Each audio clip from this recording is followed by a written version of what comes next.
प्रश्नावली 3.1 के प्रश्न 1 में हमें 8 आकृतियाँ दी गई हैं और 5 वर्ग दिए हुए हैं और हमें हर आकृति का बताना है कि वो किस वर्ग में आता है।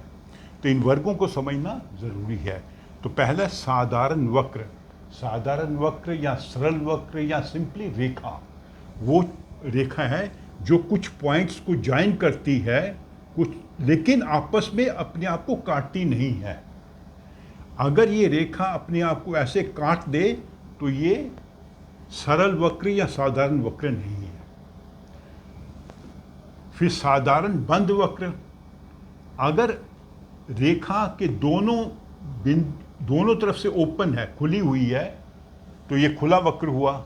लेकिन अगर रेखा उसी बिंदु पर आकर समाप्त होती जहां से शुरू हुई थी तो ये बंद वक्र हुआ। अगर एक बंद वक्र सीधी रेखाओं का बना हो, 3, 4, 5, 8, 7 कितनी भी हो सकती हैं, वो होता है बहुभुज। बहुभुज भी एक वक्र बंद है लेकिन सीधी रेखाओं का बना हुआ।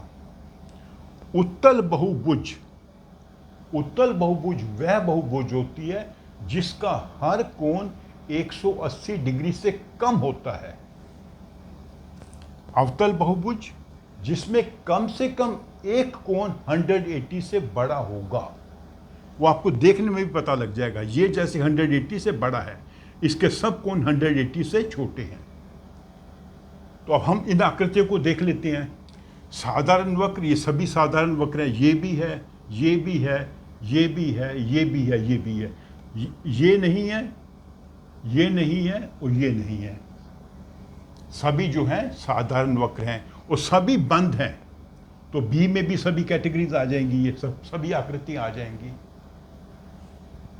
सी बहुभुज, बहुभुज ये वाली है और ये वाली है, क्योंकि यही दो आकृतियां सीधी रेखाओं की बनी हुई हैं। इसमें सीधी रेखा नहीं है, इसमें दो सीधी रेखाएं हैं लेकिन ऊपर से घूमी हुई हैं। इसमें भी एक वक्र रेखा है, तो ये बहुभुज नहीं है।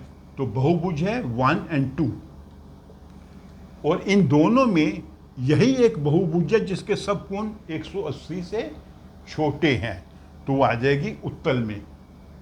और इसमें एक कोण 180 से बड़ा है तो इसमें आ जाएगी। तो इस प्रकार हम सभी 8 आकृतियों को ऐसे वर्गीकरण कर सकते हैं। ए और बी में 1, 2, 5, 6, 7, सी में 1 और 2, डी में 2, ई में 1।